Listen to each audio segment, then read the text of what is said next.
தான் உணர்த்தினான். நீ என்னை பற்றி கொள்கின்றவன் தான் என்றாலும் என்னை பற்றி கொண்டிருக்கூடிய மற்றவர்களை மதிக்கவில்லை என்றால் உனக்கு அருள் இல்லை. அவருடைய விளைவுதான் எனக்கு திருத்தொண்ட தொகை. அப்போ குலம் என்பதற்கு அடியார் கூட்டம் என்று பொருள். அடியார் கூட்டத்தை பாடி கொக்கு இறகும் பாடி. இது ஒரு புராண கதை.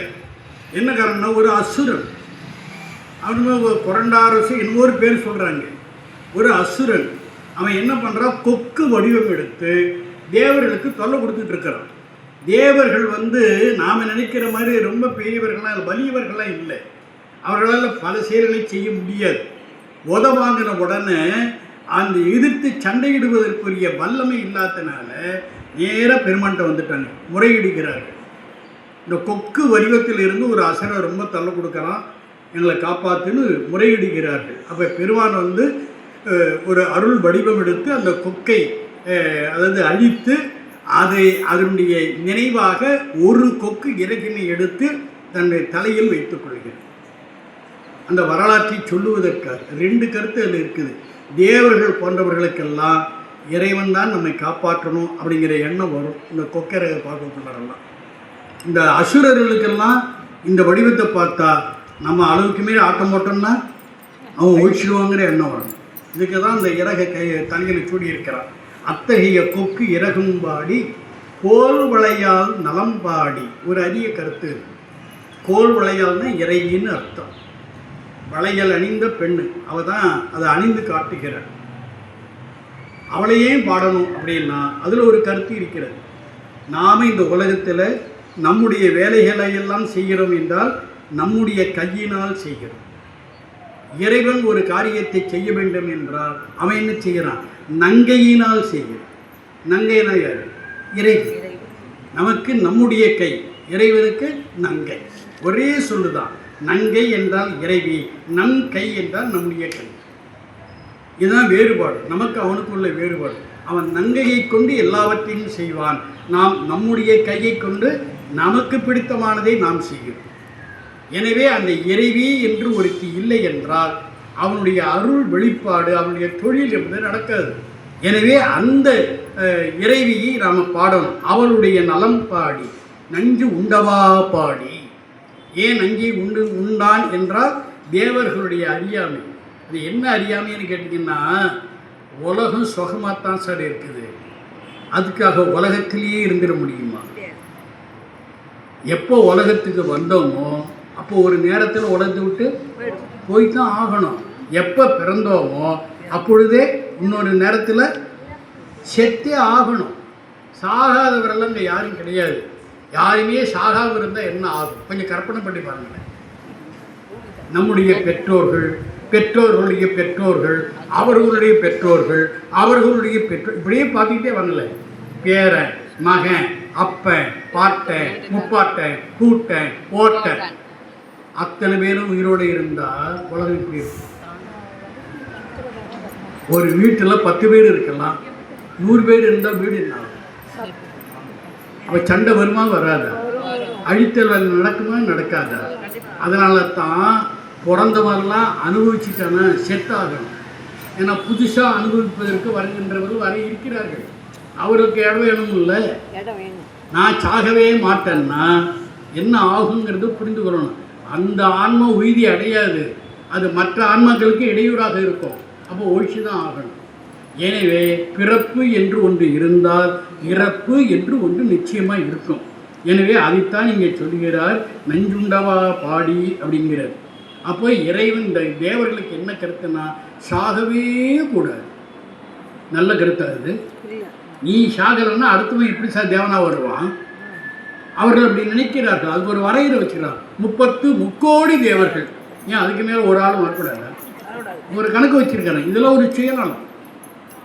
அதனால் என்ன சொல்ல, நம்ம சாகாமல் இருக்கிறதுக்கு என்னடா வழின்னு யோசனை பண்ணான். இன்றைய அறிவியல் அறிஞர்களைப் போல கடைசியாக ஒரு முடிவு வந்துட்டான்.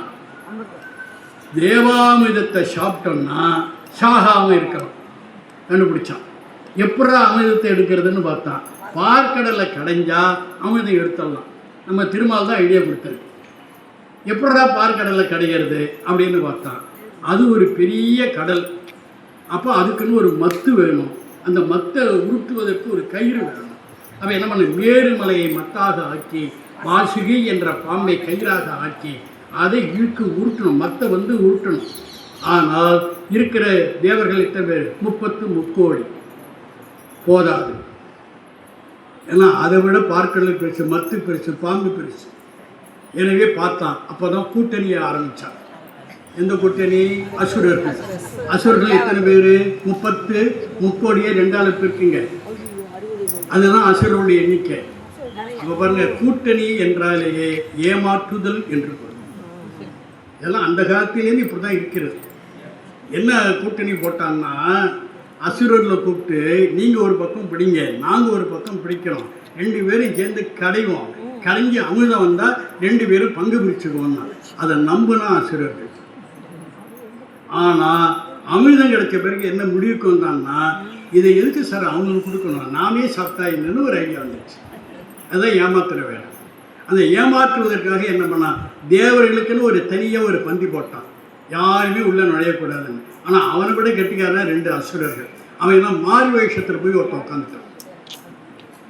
அவனை இனங்கண்டு கொண்டது, அவனை அடித்ததான் ராகுக்கு. இதெல்லாம் புராணம் சொல்லிக்கிறது. இப்போ எதுக்கு சொல்ல வந்தோன்னா, கூட்டணி கதை இப்படி தான் நடக்கும், அந்த காலத்திலேருந்து இந்த காலம் வரை. அப்படியெல்லாம் செய்த அமிர்தத்தை சாப்பிட்டாங்களே 33 தேவர்களும் எங்கே சார் இருக்கிறாங்க அவங்க? இல்லை. அப்போ என்ன அர்த்தம்னா, அமிர்தம் என்பது சாவை தள்ளி போடுமே தவிர சாவை முற்றிலுமாக நீக்காது. அதனால காயகல்பம் சாப்பிட்றவங்களாம் ஆரம்பிச்சிடக்கூடாது. இன்னொரு 100 வருஷம் இருந்து என்னத்தை பண்ண போகும்? முதல் 100 வருஷத்தில் என்ன பண்ணுமோ அதைத்தானே அடுத்த 100 வருஷத்துக்கு பண்ண போகும். பண்ணி என்ன பண்ணுறது? உயிர் நிறைவு அடையணும் இல்லை, உயிர் நிறைவை அடைவதற்கு தானே இந்த உடம்பு, இந்த வாழ்க்கை. நிறைவை நோக்கி போகணும், நிறைவு அடைஞ்ச போயிட்டே இருக்கணும். அதைத்தான் நம்ம நால்வர் பெருமக்கள் சொல்லுகிறார்கள். எனவே அப்படி அமிர்தத்திற்கு பதிலாக முதலிலே நஞ்சு வந்ததால் அந்த நஞ்சிலிருந்து தேவர்களை காப்பதற்காக இறைவன் அதை உண்டான். எனவே அவருடைய பெருங்கருணையை பாடி நாள்தோறும் அலம்பு ஆர் புனல்தில்லை அம்பலத்தை ஆடுகின்ற சிலம்பு ஆடல் பாடிங்கிற. அவன் என்ன அர்த்தம்னா, அலம்புதல் என்றால் ஒலித்தல் என்று பொருள். ஒலிக்கின்ற நீர், அந்த வாழ்ம்பு ஆர் புனல், அவ ஒலிக்கின்ற அது நீர்நிலை, அதாவது கடல். கடலில் அலை ஓயாமல் வந்து கொண்டிருக்கும், அது போன்ற அந்த கடல். அப்புறம் என்ன சொல்ல, அந்த கடலால் சூழப்பெற்ற தில்லை அம்பலத்தை ஆடுகின்ற சிலம்பு ஆடல் பாடி. சிலம்பை அணிந்து கொண்டிருக்கக்கூடிய திருக்கால்களை கொண்டு பெருமான் என்ன செய்கிறான், ஐந்தொழில் கூத்து ஆடுகிறான். அந்த ஐந்தொழில் கூத்து என்று ஒன்று இல்லை என்றால் உயிர்களுக்கு பிறவியும் கிடையாது, அனுபவமும் கிடையாது, உயிரியும் கிடையாது. எனவே உயிர்களுக்காக பிறவியையும் அருளையும் திருவடி பெற்றையும் தருகின்ற அந்த கூத்தினை ஆடுகின்ற அந்த திருவடியை பாடி நாம் தெள்ளேனம் கொட்டாமோ என்று மணிவாசகர் இந்த தெள்ளேனத்தை நிறைவு செய்கிறார். இந்த பாடலோடு நானும் நிறைவு செய்கிறேன். சிவாஜி நம.